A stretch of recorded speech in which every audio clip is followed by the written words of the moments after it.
O Afundanço apresenta 2/6 de conversa, onde o basquete tem voz. Sejam bem-vindos a mais um episódio de 2/6 de conversa. Eu sou o Luís Janes e numa semana muito marcada pelo mini-basket, se não vejamos, a 11ª Festa Nacional do Mini-Basket está a acontecer em Paços de Ferreira entre os dias 4 e 9 de julho, com a participação das seleções de mini-12 masculinos e femininos do Alentejo e do Algarve. Algarve esse, que nunca é demais recordar, foi o campeão nacional da última edição desta festa. Para além disso, igualmente no Algarve vão-se realizar 2 dos melhores encontros de mini-basket do país. Falo do Algarve Mini-Basket, organizado pelo Clube de Futebol Os Bonjoanenses, que vai animar a cidade de Faro com perto de 600 atletas, mais treinadores, dirigentes e familiares entre os dias 6 e 9 de julho. E desse evento já falámos a semana passada. O outro é o Basket Youth Festival, que vai acontecer em Portimão, igualmente entre os dias 6 e 9 de julho, com a participação de perto de 1000 atletas e respectivo enquadramento. E cujos detalhes vamos conhecer melhor, pois vamos ter como convidado o Nuno Martins, um dos melhores especialistas em mini-basket do país e principal responsável pela organização deste festival. Como já vem sendo tradição deste espaço, a conversa foi tão interessante e longa que mais uma vez vamos ter que a dividir em duas. Posto isto, vamos então ouvir o que o Nuno Martins nos contou. Conte-nos um bocado qual foi o seu percurso. Já sei que por pouco não nos cruzámos em Évora. Não? É verdade. Enquanto jogador, joguei sempre na formação do Farense, porque sou de Faro, nascido e criado em Faro. Joguei sempre no Farense. Depois apanhei um momento muito bom, muito engraçado da história do Farense, que foi o primeiro americano, que é uma situação que dá para escrever um livro. Ainda por cima a personagem que era, não é? que era o Mike, era uma personagem muito grande e apanhámos uma transição. O pavilhão do Farense atrasou um pouco, a previsão era que o pavilhão já tivesse terminado quando se começasse a jogar com o americano. Não se conseguiu acabar o pavilhão a tempo. Que atualmente ainda existe. O pavilhão do Farense, não é todo o pavilhão do Farense, sim. Que na altura estava a terminar, só que não foi possível começar logo a jogar no pavilhão do Farense, então ainda se teve que fazer alguns jogos com o americano, portanto, dessa nova época, essa é a primeira época do americano, teve-se fazer alguns jogos na Afonso III. A Afonso III se enchia completamente, e eu lembro-me há um momento que só filmado, era bom que tivesse sido filmado, que é o primeiro afundanço do americano. Mas nessa altura quase ninguém ligava importância a este registro, não é? Não, mas aquilo foi tão engraçado, mas foi tão engraçado porque o homem, ele tinha alguns 140 quilos, era uma coisa impressionante, e ele afunda, a tabela quase que vem ao chão, ele fica de braços abertos para a bancada da Afonso III, e a outra equipa, e os nossos jogadores também com ele, e não sei o quê, e a outra equipa muito rapidamente marcou 2 pontos. E ele ficou ali a aplaudir e toda a gente a aplaudir, levantada na bancada, daquele momento, o primeiro afundanço do primeiro americano do Farense. Portanto, e pronto, foi uma época muito bonita também.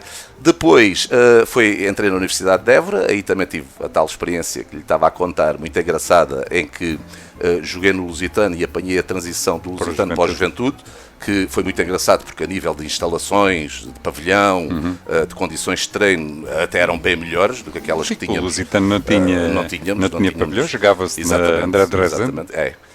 E então, pronto, foi uma altura muito engraçada também. E depois, já no final da minha carreira como jogador, como atleta, ainda apanhei o Futebol Clube de São Luís, um projeto também que foi o primeiro ano de séniores no Futebol Clube de São Luís, em que apanhei uma série de jogadores do Farense com que eu nunca tinha jogado, velha guarda mesmo, Carlos Mónica, Passos, Felipe, o Camões, não sei se ainda jogou nessa equipa, mas pronto, apanhei uma série de pessoal que eu conhecia e com que me dava, porque tinham sido tudo pessoal que tinha jogado no Farense, mas que, como eu era mais novo, nunca os tinha apanhado, e voltei, e foi engraçado apanhá-los no Futebol Clube de São Luís.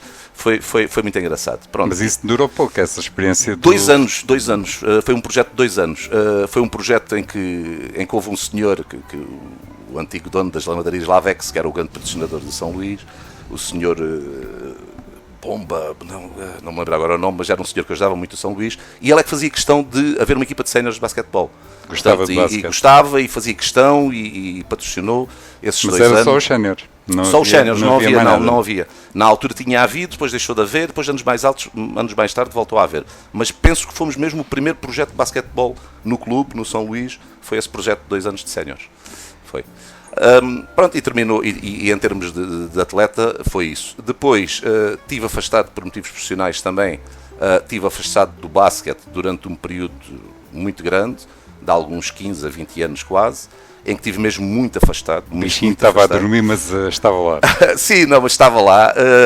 Estava lá e depois, curiosamente, porque entretanto o bichinho de treinador já tinha começado ainda, logo com 18 anos, porque tive a sorte de ter uma pessoa que foi o professor João Horta, que foi meu treinador ainda, e que foi meu mentor, e que foi ele que me incentivou a tirar o curso de monitor, e depois que deu-lhe a ler um manual de basquetebol em castelhano. Exatamente, era o que havia, não havia mais nada, não havia cá internet, não havia nada. E não havia nada em português. Não, nem de mini-basquete não havia nada em português, portanto havia em espanhol, e ele deu-me vários.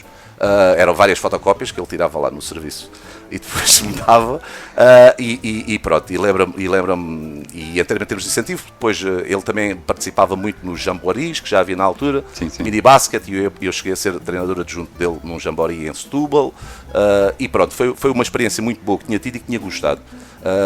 E depois, curiosamente, a trabalharem mesmo com miúdos muito novos, muito novos, 5, 6, sim. 7 Aqui anos. no Farense penso que foi o primeiro projeto com miúdos de 6 anos, das escolas primárias, que foi um primeiro protocolo entre a Câmara Municipal de Faro e o Farense. Mas iam às escolas? Iam às escolas mesmo também, nas que era possível, nas que tinham condições, ou tabelas, ou algo do género.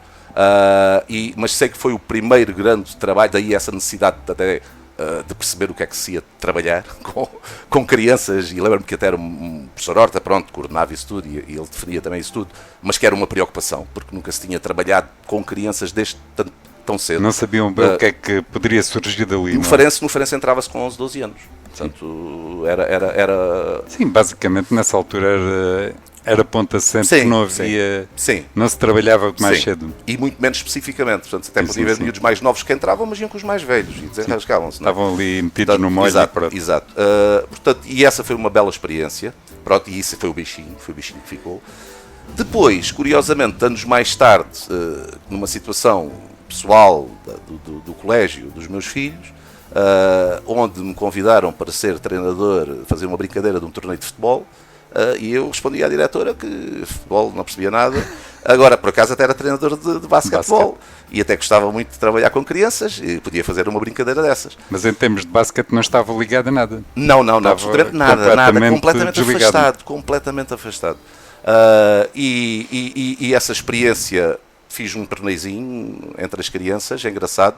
Depois, como pronto, elas tinham que perceber algumas regras básicas para o torneio funcionar melhor, lembrei-me de fazer pelo menos não correrei com a bola assim. Sim, pronto, para haver ali alguma, cá está, logo a minha preocupação de haver algum mínimo de respeito pelo que se anda a fazer, e então quis fazer um treino.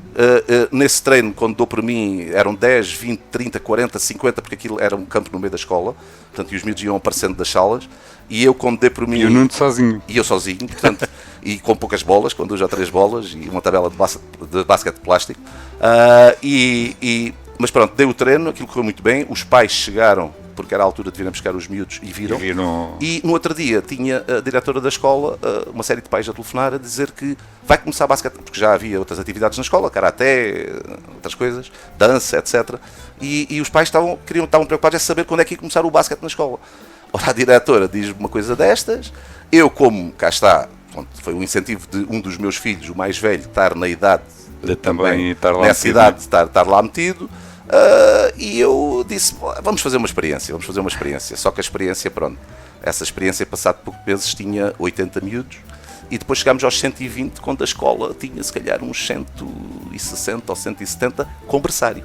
Portanto, os de berçário não podiam. Não dava jeito nenhum. Pronto, e foi uma escola impressionante. Foi a melhor coisa. Eu provavelmente não estava neste sozinho, momento. Ou conseguiu angariar mais ajuda? Não, sozinho, porque tinha a facilidade de poder, por exemplo, a sala dos 3 anos já era às 3h30, a sala dos 4 anos já às 4h30, a sala dos 5 anos já às... Não, e acabou por ser assim, porque eu comecei a perceber, eu tinha muita formação daquele colégio, aquilo foi um projeto que não existia, nada igual. A diretora, pronto, tinha uma maneira de pensar que fez ali fora da caixa. Fora da caixa completamente. Todos os pais tinham formação pedagógica de acordo com a idade dos seus filhos, para os ajudar em casa. a altura das birras, tudo isso, a altura de tirar as fraldas, tudo isso era trabalhado e davam formação aos pais. E davam também bastante formação às funcionárias. A partir do momento que eu comecei a ser considerado um funcionário, porque comecei a dar treinos de basquete lá, eu comecei a beber das duas formações, como pai e como funcionário. Dentro das formações como funcionário, comecei a ver que aquele tipo de formações que estava preparado, por exemplo, para a sala de 4 anos, é para a sala de 4 anos. Portanto, tudo muito bem esquematizado para aquelas idades. Eu dei por mim, no meio daquelas formações, a dizer, espera lá aí, eu posso utilizar isto? Estas técnicas maravilhosas que estão aqui a mostrar-me, que eu não percebo nada, porque eu não sou professor. Puxar para o... Isto adapta-se. Para o campo. Isto adapta-se. Isto se calhar resulta. E pronto, começou aí muitos anos de experiência, porque isso começaram a ser experiência, das coisas mais loucas que se possa imaginar do género. O principal do treino era a história dos animais, que era para as classes mais novas, até aos 7, 8 anos, havia uma história dos animais, que era uma equipa dos animais, que jogavam basquete, participavam em torneios, iam fases finais, Final Four, etc. Que cada animal, a girafa, tinha uma particularidade, que tinha a ver, por exemplo, com a sua capacidade de ganhar ressaltos. O polvo, pela sua particularidade, era o drible. Ou seja, e então com a história, eu às vezes, a preparação, que era antes do treino, a história durava 15 minutos, com a história, no fundo eu estava a preparar o que íamos fazer no treino. Sim. Portanto, eu falava do polvo na história, já sabia que nesse treino era o drible. Estava a teorizar e a aproveitar para dar conhecimentos aos miúdos. É incrível como é que as crianças, dentro isto foi uma coisa que eu fiz essa ligação com o que tinha aprendido em formação de algumas técnicas que podiam ser utilizadas. É incrível como é que dessa forma nos facilita bastante a vida como educadores e como pais e como professores e como treinadores. Pronto. E então foi um projeto que durou alguns anos e que houve também ali uma ligação que eu percebi que é fundamental no basquete, porque senão não resulta. Portanto, não resulta. Que é a ligação aos pais, às famílias. É fundamental. Portanto, não há outra forma. Sim. Portanto, não resulta a fidelização que queremos, o tornar o basquete a escolha principal da família. A família pode ter vários filhos, tem várias atividades. Os pais vão se aproximando ou não de alguma das atividades, não dá para todas, e nós temos que fazer o nosso trabalho. Exatamente. Nós temos que tornar o basquete a atividade da família. Pronto. E quando isso se consegue, e até é fácil conseguir, o mais engraçado é isso. Porque é um produto muito vendável. São os filhos, os pais naquelas idades então estão bem mais próximos. Depois vai-se alterando um bocadinho. Eu já tenho os meus com 17, com 18 anos e 16. Já sei que é assim. Não é? Eles logo à partida também, e nós também é diferente. E essa é a altura ideal, mas os pais são fundamentais. E daí nasceu algo tão forte que depois bastou os miúdos chegarem ao limite da escola, que era aos 10 anos, é os mini 10. Ou seja, a escola só tinha até a idade de mini 10. Bastou isso para começar no Bom Joanense, e aí até foi uma necessidade, eu só houve a necessidade de começar um projeto fora da escola, quando os miúdos começaram a atingir a idade dos 10 anos. Era o que eu ia perguntar, mesmo na escola você não tinha ligação a nenhum clube? Nada. Era mesmo só a escola? A primeira necessidade foi o primeiro ano em que os miúdos atingem os 10 anos. E agora, para onde é que vão, Nuno? Pronto, e então, na altura... Já miúdos com o quê? 2, 3 anos de trabalho consigo? Alguns, se calhar, nessa altura, sim, 3. Nessa altura não eram muitos. Sim, antes do Bom Joanense, talvez só 3. Mas já com uma ligação grande ao basquete, portanto... Desde essa altura, não, e com esse envolvimento das famílias, que eu falava, que é importante, isso tudo, portanto, aquilo já era... Já com uma estrutura montada. Já eram pequenos, eles na cabeça deles já eram pequenos jogadores de basquete. Pronto, e então houve essa grande necessidade. Eu consegui, na altura, até alugar o pavilhão do ginásio da escola de Nossa Senhora do Alto, aqui ao pé, só que foi na altura que apareceu o convite do Bom Joanense, o Paulo Sousa, que na altura estava no Bom Joanense, na secção, e penso que agora ainda está também, foi ver um treino, assistiu lá ao treino, já tinha cerca de 30 miúdos lá nesses treinos. Mas os Bom Joanenses tinham basquete? Não, os Bom Joanenses, não, nessa altura só tinha um miúdo que era o meu sobrinho. Não, nessa altura os Bom Joanenses só tinham, e estava numa situação que iam ter um novo pavilhão, que era o Pavilhão da Penha, que era o primeiro ano que o Pavilhão da Penha ia ser utilizado, e só tinham esse menino no minibasket. Daí foi uma conjugação também de interesses. Eu já tinha 30 miúdos ali no ginásio da Santo António do Alto, A e ideia com as famílias a quererem continuar esse trabalho? Pronto, e ali estava até, as condições não eram as melhores, o campo estava abaulado, pronto, não eram condições boas. E evidentemente com este convite dos bonjounenses era do interesse de ambas as partes. E com a hipótese de carregar com os miúdos aqui para um pavilhão com todas as condições. Todas as condições. É claro que isso depois criou, com os anos, criou uma situação na própria oficina divertida, que foi os pais da oficina de miúdos que ainda eram Mini 10 e Mini 8 estavam na oficina, diziam-me... Oficina divertida, que era o projeto, que era o projeto inicial, Bonjounense. que foi o que eu continuei também. Mas depois com os anos os pais diziam, Nuno, mas este campo que nós temos aqui tem 10 metros, os miúdos não conseguem correr. Se calhar é melhor ir para o Bonjounense. E eu aí, pronto, nessas coisas sou muito, muito claro, e eu dizia assim, não posso dizer que estar a treinar aqui é a mesma coisa que estar a treinar no pavilhão da Penha. Exatamente. Não tem nada a ver, logo a partir daí aqui tem que inventar coisas para eles esticarem as pernas, porque eles dão 2, 3 passos de corrida e chegam ao fim do final do campo, portanto é complicado. Aquilo era uma espécie de quintal. Sim, foi. Não, mas depois houve um investimento, fizeram mesmo, aproveitaram o que havia lá e mesmo meteram 2 tabelas de basquete boas. Pronto, o campo era pequeno, era um campo de tipo tartan, de pequeno, mas até era bom no drible porque tinham que driblar com muita força. E então eles pequeninos habituavam-se a driblar com muita força, o controle de drible e tudo, até era por aí era bom. Mas pronto, e foi assim que também que acabou por o projeto dos bonjounenses ter essa grande vantagem de também de beber de toda esta fase inicial. Era uma continuação dos projetos, no fundo. E nos bonjounenses também atingimos números que se calhar não eram esperados ao início. Fizeram vir cá a Faro um dos grandes figuras da modalidade, que foi o Sampaio. Sim, mas havia uma ligação, mas havia uma ligação pessoal também entre o Paulo Sousa e o Sampaio Araújo. Já de alguns anos, do basquete também, uma ligação de longos anos. Sampaio Araújo que estava nos Belenenses nessa altura. Estava nos Belenenses nessa altura e que é claro que quando percebeu que se estava a começar este projeto, e o Bonjounense é a filial número 6. Qualquer coisa assim. Filial número 6, penso eu, sim, do Belenenses. E na altura o Sampaio deu-nos essa força toda e ficou bastante motivado com o que estávamos aqui a fazer, e daí também, pronto, foi quando começou também a ideia de fazer a primeira edição do Algarve Basket Cup. Foi só a oficina divertida, Bonjounense, convidámos o Sampaio, convidámos uma equipa da Ayamonte e o Grândola e o Fumo, que é o já era internacional logo no primeiro ano. Sim, porque a ideia era essa. A ideia foi, veio a Ayamonte para tornar a coisa internacional. E veio também o grande amigo de Fumo de Santo André, com o Grândola, na altura estava no Grândola. Pronto, e foi aí também o desenvolvimento desse projeto, mas conjuntamente com o desenvolvimento do mini basket, que teve um impacto muito grande nos bonjounenses também, e que começámos também aí com uma política de fazer sair os miúdos fora da... Já tentávamos isso nos treinos. Mas nos jogos, infelizmente, e continuo a achar infelizmente, passado 10 anos, somos pouco exigentes em termos do que é o nosso campeonato Mini 12 e das experiências que podemos e que deveríamos dar aos nossos miúdos no nosso campeonato Mini 12. Mas e então, ser mais competitivos ou...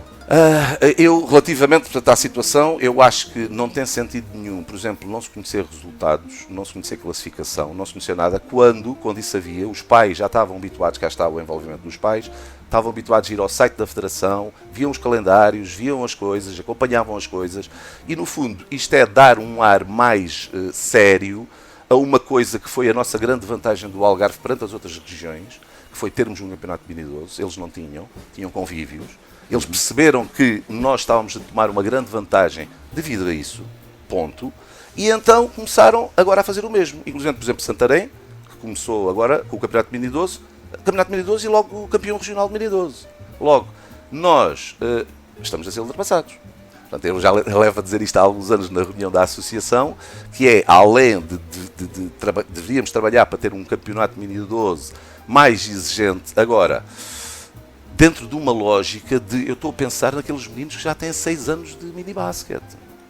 É? Já precisam de algo mais. Tem que haver espaço para todos. Nós, nos Tubarões, este ano, chegámos a ter 4 e 5 equipas de mini-basquete, porque tem que haver espaço para todos. Tem que haver espaço para os mais evoluídos, e esses que já têm 6 anos, temos que lhes saber dar algo diferente. Mais competitividade. Estagnam um pedacinho na sua evolução, mas temos que ter espaço também em minutos de jogo e jogo... Para quem chega agora, Para quem chega agora.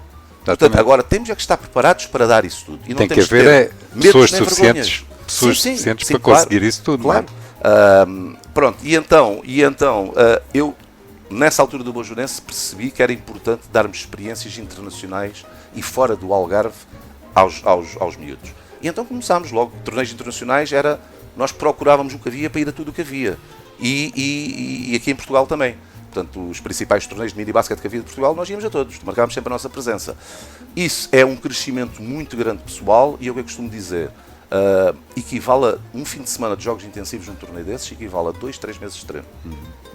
E de competição aqui a nível regional?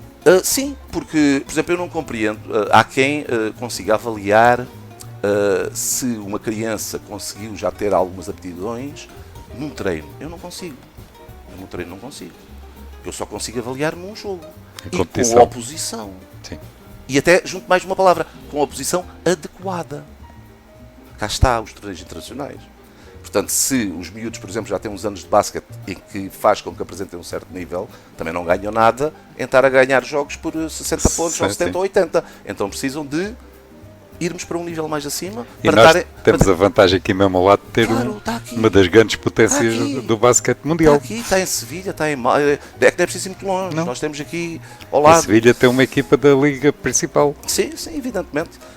Pronto, e é olhando também um bocadinho para os espanhóis, cá está, nós vamos aprendendo muito nos torneios. Aqui no Algarve Mini Basket Cup houve uma situação que foi uma aprendizagem para todos os meus jogadores da altura, porque eu fiz questão de contar a história a todos, para todos terem essa aprendizagem, que foi uma equipa de Córdoba que vinha aqui e continua também a vir ao Basket Youth Festival, uma equipa de Córdoba. Córdoba penso que está a quase 200 km do mar, não é? Da praia. E a equipa de Córdoba, no seu programa, tinha parte da tarde ida à praia, mas tinha um jogo à noite, a seguir ao jantar. A equipa de Córdoba, eu vi a equipa de Córdoba à tarde, cá, digo, então, mas o que é que fazem aqui? Vocês deviam estar na praia. Não, os jogadores não quiseram, diz-me o treinador, os jogadores não quiseram ir à praia. Porque quando viram que tinham jogo à noite, disseram, não, praia, não, vamos estar muito cansados depois para o jogo. E estamos a falar de que idades? Estamos a falar de 11 anos e 10 anos. E já com esse espírito. Com este espírito. Portanto, está a ver, os jogadores, não foi o treinador. Os jogadores, exatamente. Se lembrou.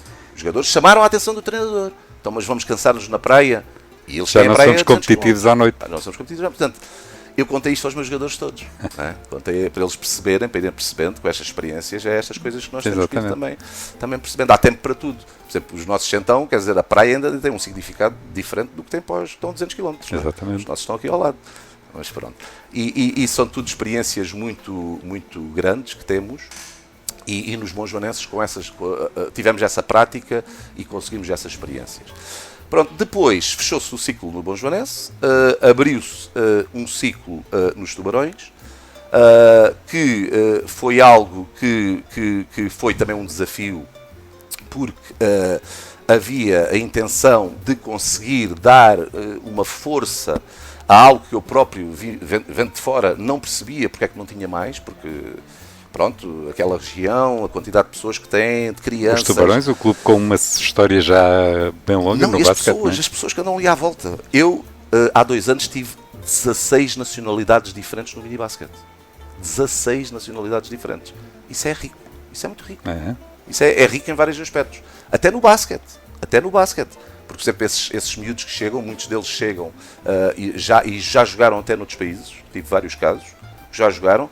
E nós até disso bebíamos, não é? Portanto, Exatamente. Por exemplo, o miúdo italiano, que já tinha jogado em Itália, a Molly, que é uma miúda que é da Suécia, que já tinha jogado na Suécia. Pronto, isso é engraçado. Portanto, todas essas experiências são engraçadas. E a situação dos Tubarões, pronto, o objetivo era dar uma força ao mini-basket e resultou. Mas você teve um grande problema. Quando saiu dos Bonjoanenses e entrou nos Tubarões, caiu-lhe em cima o Covid. Foi, mas sabe, cá está, é isso que eu digo, a gente não pode baixar os braços face às adversidades, porque isso é a maneira mais fácil de resolver os problemas. De arranjar desculpa. Exatamente, porque pronto, com aquelas proibições todas, com aquela situação, eu posso lhe dizer, sem problema nenhum, que não parei de dar treinos. Não no clube, a nível pessoal, e posso lhe dizer que vinham crianças com os pais de todo o Algarve com grande esforço das famílias. Pronto, e com algum risco, né? Porque podiam ser... Com algum risco, cada um tinha o seu perfeito entendimento. Risco de serem chateados por entidades Isso era difícil, porque responsáveis. isto era completamente, era um campo de basquete, mas dentro de uma propriedade completamente privada, ok. portanto isso ninguém Não havia ninguém hipótese não de lá havia a entrarem, mínima né? hipótese, portanto, pronto, isso dava também essa segurança também às famílias. Quem estava a Vinham- pensar era Pois, casos não. complicados, não é? Sim, sim, não, mas isso dava alguma segurança às famílias que, como lhe digo, vinham desde Ferragudo até Tavira. Portanto, e vinham até Vila Moura para poderem os miúdos ter algum Alguma treino de atividade. basquete, alguma atividade de basquete. É claro, muitos miúdos dos Tubarões também tiveram esse era mais fácil, estava mais perto, também tiveram essa experiência. Portanto, eu como treinador, praticamente, pronto, tirando aquela fase inicial em que todos parámos, É que não se sabia em que bem não o sabia que é que absolutamente isto nada, nem ia estávamos a acontecer. pensar bem sobre o assunto, evidentemente que aí, como toda a gente, tudo parou. Nem conseguimos pensar, não conseguimos, havia informação exatamente. nenhuma, né? Mas pronto, mas mal me fui apercebendo, é claro que isto tudo não foi só a decisão minha, era a decisão minha e dos pais, dos Claramente. miúdos. Pronto, achámos que deveríamos fazer o que fizemos e não me arrependo, e foi a maneira de não deixar cair, porque isto foi eu acho que ninguém ainda percebeu bem a dimensão do que aconteceu com as crianças. Eu agora estou a perceber. Se já aparecia muitas crianças que não sabem saltar nem correr, agora pior, bem pior, com mais uma questão, que é a questão psicológica. Porque as crianças antigamente não sabiam saltar e não sabiam correr por falta mesmo de irem para a rua brincar, saltarem às árvores, etc, etc. O que aconteceu foi que nós, não nos podemos esquecer, nós dissemos às crianças, fiquem em casa. E aqueles pais que se calhar se chateavam muito quando a criança estava muitas horas nos ecrãs, deixaram de se chatear. Pois, tiveram que assumir que tiveram é o que é. se adaptar. E tudo isso criou uma situação psicológica nas crianças que ninguém ainda até hoje lhes explicou. Nem ninguém está preocupado em lhes explicar e de lhes fazer um acompanhamento, porque também não há técnicos suficientes. Pois. Portanto, o problema de saúde mental Nem sempre sequer em foi Portugal- estudado essa parte não ainda. temos, não temos. Eles nem querem ver o problema, porque se forem trabalhar no problema Se não olharem há- para ele, não existe, né? percebes? Exatamente, é a melhor forma, não olhando para ele não existe.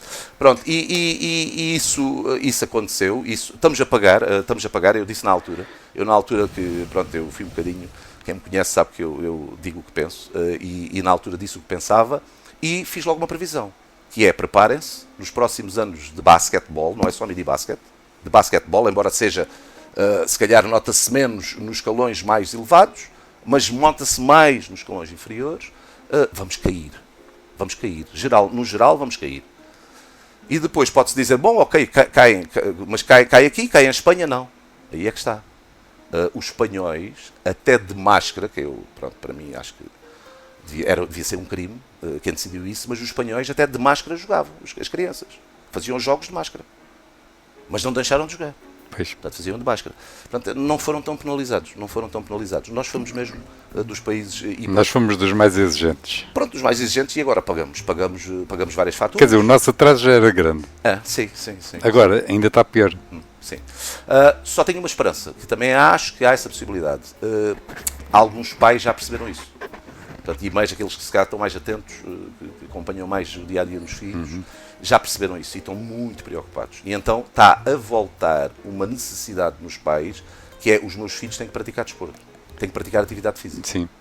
Queiram ou não queiram. Mas o Nuno não é o primeiro que me diz aqui que esta situação toda do Covid fez com que no pós-Covid tenha aparecido mais gente a querer praticar desporto. Sim.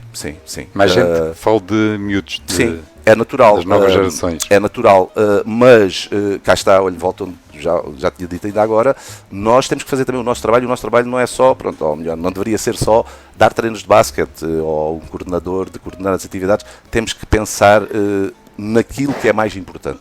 E volta à questão dos pais e das famílias. Temos agora, isso existe, essa necessidade, mas vão experimentar muitos desportos. Sim. Porque houve essa paragem, a criança agora, pronto, até pela idade, porque se calhar crianças que antes não experimentaram nada, passado 2 anos ou 3 anos, está na idade de experimentarem, e vão experimentar várias. Portanto, então aí temos que fazer novamente o nosso trabalho. Nós temos que conseguir de alguma forma que o nosso basquetebol seja a atividade. Isso acho que é um coisa que todos os anos vai ter que existir e essa preocupação tem que estar sempre presente. Qualquer miúdo agora tem uma panóplia de atividades, desde ficar sentado em casa agarrado a um computador a pesquisar isto, aquilo e outro, até até vários desportos, todos os desportos andam. E depois temos o futebol. Sim. E temos o futsal, cada Sim. vez é mais. Cada vez. O futsal resolveu o problema da chuva que os pais apanhavam. Exatamente. Como eu apanhei, também os meus filhos jogaram futebol, portanto, eu apanhava treinos, jogos, chuva, vento. O futsal agora é o futebol sem esse pormenor. Portanto, isto do ponto de vista de alguns pais.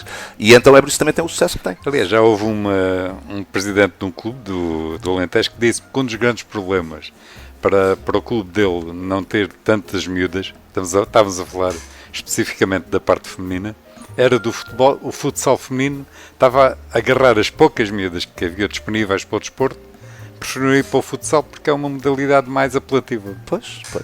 E é uma questão de... Elas também vão muito uma atrás das outras. E também temos de trabalhar com isso. É tal que quando não estava a dizer que tem que se fazer esse trabalho de casa. Sim. É fundamental. Por exemplo, nós conseguimos atingir no dos Tubarões o maior clube português de minibasket, tanto com o número de inscritos.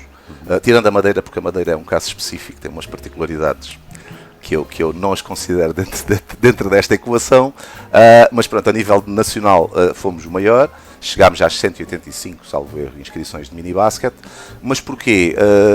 À custa também de algumas atividades que fizemos em que os objetivos eram esses. Eram utilizar... Quem é que nos consegue divulgar melhor a atividade? Às vezes fala-se sempre, vamos às escolas fazer... eu penso que não é muito adepto dessa parte. Não é não ser adepto, pode-se fazer, mas não tem o resultado que as pessoas pensam que tem. Há outro tipo de atividades com muito mais sucesso em termos de resultados, que é tentar utilizar aqueles que nos estão próximos para isso, que é as crianças e os pais delas. Não há ninguém melhor do que eles. Sim, para conseguir angariar. Chega-se às crianças, pronto, cá está, os que já existem têm o objetivo de trazer amigos. Pronto, posso aqui adentrar, por exemplo, uma das atividades que desenvolvi foi um torneio de 3x3, em que obrigatoriamente as equipas só podiam ter um jogador dos Tubarões e tinham que trazer outros dois que não eram dos Tubarões. E o objetivo era dentro da sua turma, para não dar muito trabalho para os pais, até se calhar já se conhecerem uns aos outros, tinha que ser dentro da turma. Eles dentro da turma tinham o objetivo e era engraçado porque haviam miúdos que eram da mesma turma. Ou seja, eles, por exemplo, já sabiam que iam fazer 2 equipas, tinham que arranjar mais 4 daquela turma. Tinham que lutar entre eles. O que é que acontece? E depois, pronto, tem que haver aqui também um brinquinho. Nós oferecíamos as equipas que fossem formadas, quando viessem ao primeiro encontro, que eram aos sábados de manhã, recebiam uma lembrança, um pulso dos Tubarões. Portanto, já todo laranjinha, ali com o símbolo dos Tubarões todo bonito. Um reboçado. Um rebocadinho. E posso-lhe dizer que, se calhar, na altura, penso que foram 50 crianças novas, das 50 terão ficado 40. Só. Isso durou 3 sábados de manhã. Só com essa atividade. Só com esta atividade. Foram 3 ou 4 sábados de manhã. Foram 4 sábados de manhã. Nem foram seguidos, que é para permitir, pronto, porque são pessoas que não têm já marcado isto na agenda, portanto tínhamos que permitir ali alguma flexibilidade. Cá está, mas cá está, pensando, está a ver. É a forma de ver as coisas. Se calhar para nós era mais fácil ser os 4 seguidos, mas temos que pensar nesta situação dos pais, o que é adaptável, de se enquadrar isto tudo, e então demos algum espaçamento nisso. Pronto, e é esse tipo de atividades, é claro, dão trabalho, e muitas vezes eu penso que não se fazem por causa disso. Porque eu digo uma coisa que as pessoas ficam um bocado chocadas quando ouvem, mas que é a realidade, e é o que eu penso, que é, qualquer clube pode ser campeão regional de sub-14 e de sub-16, quase que pode decidir quando e como. Basta começar os anos antes necessários a trabalhar no minibasket adequadamente. E vai ter isso, vai ter. Agora, se não houver essa preocupação e esse trabalho adequado no minibasket, aí poderá não ter outras coisas. Mas tem que depender de fatores externos.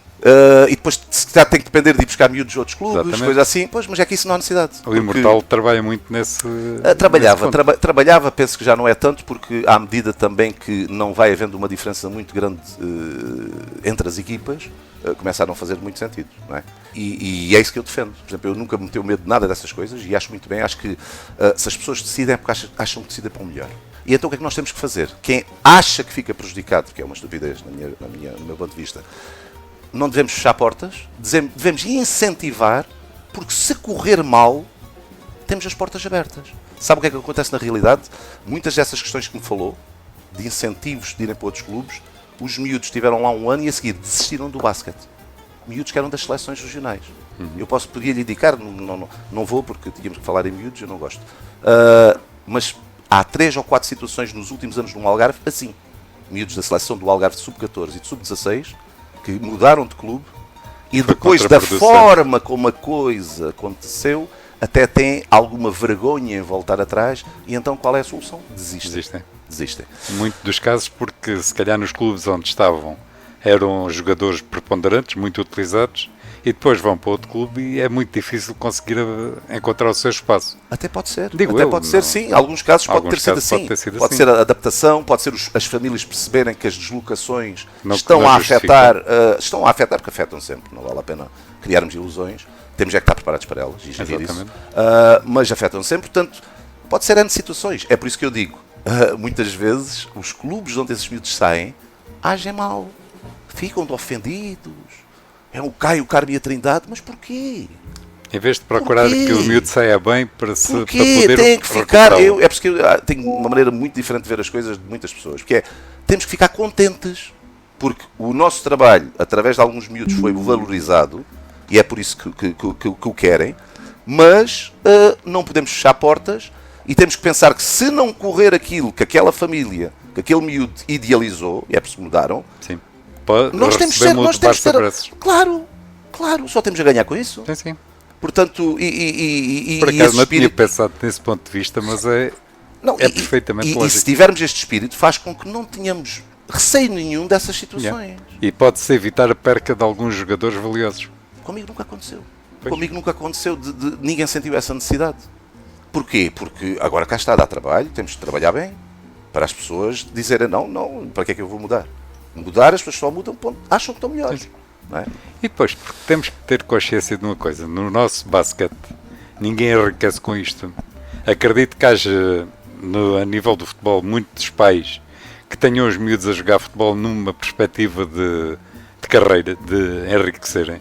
E no basquete isso é impensável. Não existe. Mas quem está no basquete é por gosto, é por... Claro, não, e pode-se fazer uma coisa que é que eu faço com as crianças, logo, olha, desde a história dos animais. Que é, o basquete até tem algumas vantagens, por exemplo, nos estudos. Já em Portugal, neste momento, já há projetos em Portugal, e alguns estão a nascer e estão-se a desenvolver, por exemplo, o Politécnico de Castelo Branco, sim, por exemplo, exatamente. Em que um miúdo que seja bom jogador de basquete pode-se candidatar a uma bolsa, exatamente, tudo pago, e treina lá, e tem condições de treino e de equipa para jogar, etc. O Beja está a fazer também algo muito engraçado, que vai ter frutos de certeza, e está a preparar algo muito engraçado, que vai ter frutos de certeza. Acho que é uma bela política dos clubes, principalmente que estão junto de polos universitários, em cidades universitárias. Em Évora, o André de Rezende está a trabalhar muito nesse sentido. Portanto, acho que o basquete pode ser até dito aos miúdos dessa forma, que, pronto, sim senhora, ajudas para a vida e ajuda. Dar-lhes um sonho. Nós temos de ter sonhos, e as crianças é muito fácil também sonhar, e temos que as ensinar a sonhar e a ter. Agora, pronto, temos essa vantagem, não temos essa toxicidade do futebol no meio disto, portanto vamos aproveitar. Exatamente. Também essa situação, estamos descansados. Então, vamos falar de sonhos. Exato. Vamos falar de um sonho que lhe apareceu aqui em 2018, 2019, que é o Basket Youth Festival. Exato. Pois. Foi por volta dessa altura também. Foi da saída dos Bonjonenses, portanto, pronto. Acabou por ver um bocado a sua experiência. Não, era querer continuar, portanto, era continuar. Para mim era continuar, porque o meu objetivo pessoal era tornar isto daqui a uns anos um dos maiores torneios da Europa. Mas é um projeto seu. Sim, meu, sempre com algum clube de basquetebol. Sempre com algum clube de basquetebol. Portanto, a ideia terá que ser sempre essa, porque a minha vantagem é que só a nível de contactos, ou melhor, nós normalmente é raro abrirmos inscrições, só abrimos as vagas para acessar grupos, porque eu, antes de abrir as inscrições, já tenho muito mais pedidos de vagas do que aquelas que eu posso ter em cada edição. Já com a experiência anterior? Portanto, eu falo muito com treinadores, eu levo o ano todo a falar com muita gente do país, e principalmente ligado ao minibasket, isto começou no minibasket, mas depois acaba por ir para outros escalões, e com Espanha também, e com a Polónia, desde há uns anos, desde que fomos com o Bonjonense à Polónia, também com os meus contactos lá na Polónia, e isso acaba por permitir depois que facilmente consiga ter pessoas interessadas para o torneio. O grande desafio neste momento é, se quer ter uma coisa mais internacional, as coisas não se pode fazer como normalmente fazemos em Portugal. Não podemos preparar com 5 meses de antecedência. As coisas têm que ser preparadas, mal acaba, como eu tento fazê-lo, mas depois tem que ter os gestantes, quem apoia, quem trabalha no projeto, tem que ter a mesma capacidade de resposta, que depois às vezes é difícil ter, mas quando acaba uma edição tem que se trabalhar na próxima. E só assim é que será possível conseguir equipas internacionais, porque ficam sempre à porta. Por exemplo, este ano houve uma série de contactos que eu já fiz tardiamente, que quando foram à procura dos bilhetes de avião, principalmente da Ryanair, já não eram os preços com que tínhamos, com que tinha despertado em mim a vontade de tentar essas equipas, porque eu começo até por aí, pelos bilhetes da Ryanair. Mas vamos historiar um bocado a história do festival. O festival também sofreu muito com o Covid, os 2 primeiros anos. Sim, pois quando tentámos arrancar, depois tivemos que adiar. Tentámos ainda permissão para fazer algo ali naquela fase já mais intermédia, em que se podia tentar fazer algo, mas é claro que o apoio institucional... 2020 e 2021 foram cancelados? Foram porque não havia também essa vontade institucional. Ninguém queria fazer nada, preferiam não fazer, não é? Não, já se poderia fazer, já havia condições para fazer. E em Portugal houve montes de eventos. Sim, Por exemplo, houve o Campeonato do Mundo de Fórmula 1 em Portimão. Sim. Houve vários jogos internacionais de futebol. Sim. Mas para as câmaras tem que pensar, pronto, por exemplo, as câmaras envolvidas, era mais tranquilo para elas não haver nada. E se pelo nosso país houve câmaras a pagarem, que desinfetassem as ruas só com água, porque essas empresas que faziam esse serviço já não tinham desinfetante e então continuavam o trabalho com água, evidentemente que também depois não lhes interessava que houvesse algo desta dimensão a ocorrer, que pronto, pudesse-lhes criar algum tipo de problema. E então isso acabou por ser impeditivo, porque estamos a falar sempre acima tenho feito todos os meus torneios, têm acima de 700 participantes. Participantes é jogadores e treinadores. Jogadores e treinadores. Por exemplo, este ano temos 920, mais dos clubes. Só das comitivas dos clubes que vêm participar. Depois, além dos 920, temos os árbitros, temos o pessoal tem que uma trabalha. Estrutura de apoio, deve ser para aí, não faço ideia, mas não, só árbitros são 40. Só árbitros são 40. E do país todo. Este ano temos e metade oficiais. Que é engraçado. Estamos a conseguir também aí desenvolver um projeto muito engraçado, em que o objetivo é a confraternização, mais uma vez, dos árbitros. E então, pronto, temos que aproveitar também, cá está o que nós temos de bom, e neste caso nós temos a praia e o verão de bom. Portanto, temos que incentivar pessoas a virem à nossa praia e ao nosso verão, não é? Dando-nos em troca ali uns joguinhos para apitar, etc. E dar-lhes condições para eles estarem aqui e passarem até uns dias de férias, se for preciso. E em contrapartida, pronto, haver ali uma permuta. Relaxar um bocado. Uma permuta tem para tudo. Não, e eles gostam porque, pronto, são amigos, acabam amigos de trazer amigos e falar a amigos. Por exemplo, este ano foi isso que aconteceu. Eu este ano, a maior parte dos árbitros não faço a mínima ideia quem são amigos de Setúbal, de Coimbra, de Lisboa, e acabam por falar uns com os outros, e é engraçado o que eles lá fazem, e aquilo é um ambiente impecável, pronto, e eles vêm um traje de o boca a boca. E nós este ano não contactámos ninguém, porque começou a ser logo eles a contactarem-nos, o que é bom. Portanto, tudo isto, como vê, na preparação de um evento é bom ter estas partes ao contrário do que normalmente é, e demos por nós. Por exemplo, hoje tivemos que fechar já os árbitros porque continuámos a receber pedidos dos árbitros. Convites ao contrário. Convites ao contrário. Não, e por exemplo, da Polónia, por exemplo, tivemos duas árbitras polacas que eram para vir, só que mais uma vez a Ryanair falhou-lhes, quando foram comprar os bilhetes já estavam 200 euros mais caros, e então não vinham. É que estamos a falar de uma altura muito complicada. Por exemplo, Portimão, nesta altura, está assoberbado em gente. Completamente. Houve os festivais, os Afro Nations e não sei o quê. E vai haver nessa altura também. Pois, a Praia de Rocha está completamente ocupada por palcos. Isto foi muito mal. mal. Onde é que vocês conseguem encaixar? Pronto, para já é escolas, porque estes torneios só são viáveis em escolas, não é? Portanto, são as escolas que são o suporte destes torneios, tanto na alimentação como no alojamento. Portanto, só se é possível alojar 1000 pessoas. Onde é que era possível. Vamos começar pelo princípio, antes de falarmos do anterior, ou se calhar é melhor falarmos do anterior primeiro. Vamos falar de 2022, que foi em Quarteira. Foi em Quarteira. Foi em Quarteira, naturalmente, porque estava nos também torneios. Com esta dimensão. Um bocadinho menor, portanto este é maior, portanto, e até um dos fatores... Não está a criar um monstro cada vez mais. Tem que ser, é esse o objetivo. Pois o objetivo é sermos um dos maiores da Europa. O maior da Europa tem 3.500 pessoas. Não, e é onde? É em Viena da Áustria, na altura da Páscoa. Portanto, nós se queremos caminhar... 3.500 pessoas, jogadores. Perdão, disse algo completamente errado. 3.500 clubes. clubes. Agora quando ainda estava já muito próximo. Então, estamos a falar de perto de 300 e tal mil pessoas. É uma coisa brutal, igual de pessoas, nem sei. Eu no outro dia disse isso, porque havia quem estava a falar de algumas dimensões, e para as pessoas perceberem bem a dimensão das coisas, eu mostrei os números desse torneio. É brutal. Mas pronto, é um torneio com 20 e tal anos, 30 anos, isto vai se desenvolvendo, não é? Portanto, e é esse o meu objetivo, é para isso que também estou a trabalhar, é para me aproximar desse tipo de torneios. Porque em alguns já estive presente com as equipas de mini-basket para perceber se os consegui ultrapassar ou não. Isso, por exemplo, já aconteceu com o da Polónia. O Rato vai sempre com o olho. Não, vamos ver o que é que fazem de bem. Porque fazem, por exemplo, na Polónia, fiquei impressionadíssimo, que essa gente, eu na altura disse, preparem-se para a Polónia nos próximos anos em basquetebol. Porque a Polónia, trabalhando como está a trabalhar o mini-basket, e os escalões mais novos, a Polónia vai ser uma potência do basquetebol europeu. Não, vai já, e já está a aparecer. Vai já está aí. Portanto, o que eu vi lá, e no desporto, já percebi que é no desporto, não é só no basquete. Aqui lá o investimento aqueles países têm uma maneira diferente de olhar para o desporto que nós não temos. Incrível. Olha, não quero acreditar, nós só jogámos em ginásios de escolas primárias. Nós nem jogámos em ginásios de escolas secundárias, nem nos pavilhões municipais. Quando eu vi isso na folha, eu pensei, está o nosso azar. Então olha para isto, vamos jogar nos piores. Mas havia outros ginásios, havia jogos nesses outros sítios. E quando eu vi o nosso calendário, que era só em ginásios de escolas primárias, eu disse, fiquei triste. Não queira saber o choque que apanhei quando entrei no ginásio da escola primária. Não há campos de basquete assim em Portugal. O chão, as tabelas, os 2 ecrãs. Aquilo era pequeno, não tinha muito espaço, tinha umas brancadas depois daquelas, são 4 ou 5 jogos de bancadas amovíveis, pequenino, mas com uma qualidade, com um brio, com uma limpeza, com uma categoria que eu senti-me envergonhado. Mas isso é o meu sonho, é de conseguirmos ter campos. Não é preciso muito grandes, mas com as condições todas. Exato. Com qualidade. Exato.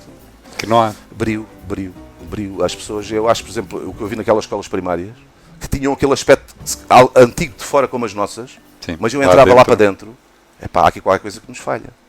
Nós temos que aprender aqui qualquer coisa que não andamos já a aprender. Mas pelo menos, pelos vistos, não aprendemos. De certeza que não aprendemos. Mas pronto, isso são tudo experiências que nós vamos tendo, e nessa situação de perceber quem faz bem as coisas, temos que perceber como é que aí nessa parte do Nuno não consegue chegar, não é? Montar os equipamentos das escolas, do ginásio. Claro. É uma matéria que não é exatamente, mas que, conversável. Por exemplo, em Albufeira, agora pegando numa cidade do Algarve, Albufeira, com esta ligação que tem tido ao basquetebol, por exemplo, se quisermos pensar num sítio até do país em que possa, num curto espaço, ter tanto campo de basquete e tabela de basquete, etc, se calhar há poucos com Albufeira. Pronto, e isso foi uma preparação também de anos, não é? Da autarquia, que foi preparando equipamentos. Olha, posso lhe dizer, nós, a Câmara Municipal de Portimão, pediu, e o Portimonense, pediu à Câmara Municipal de Albufeira 4 tabelas, porque para melhorar a qualidade das nossas tabelas, que não eram adequadas à qualidade do torneio, e a Albufeira disse logo que sim. E os responsáveis do desporto e os responsáveis da autarquia disseram que sim. A Albufeira tem uma ligação muito boa. Não é só a ligação, e é a mentalidade. A mentalidade, isto ajuda nós termos este apoio de quem tem esta mentalidade. É claro que as divisões de desporto só poderão ter a mentalidade dos clubes, penso eu, não é? Porque trabalhamos todos para o mesmo. Exatamente. Portanto, e é bom e é gratificante quando nós percebemos que isso existe. Que estamos todos a remar para o mesmo lado. Estamos todos, evidentemente. E assim chegamos ao fim de mais um programa de 2/6 de conversa. Quero agradecer ao Nuno Martins a disponibilidade e paciência para vir até este espaço e dedicar tanto tempo a falar comigo, numa altura em que os assuntos relacionados com a organização do Basket Youth Festival são imensos, como se viu pelo volume de chamadas e mensagens que o Nuno recebeu durante este período. Meu muito obrigado. Hoje ficamos por aqui e já sabem que para a semana cá estaremos com a segunda parte desta conversa. Desejamos que o programa tenha sido do vosso agrado, fiquem bem e já sabem, grandes jogos de basquete.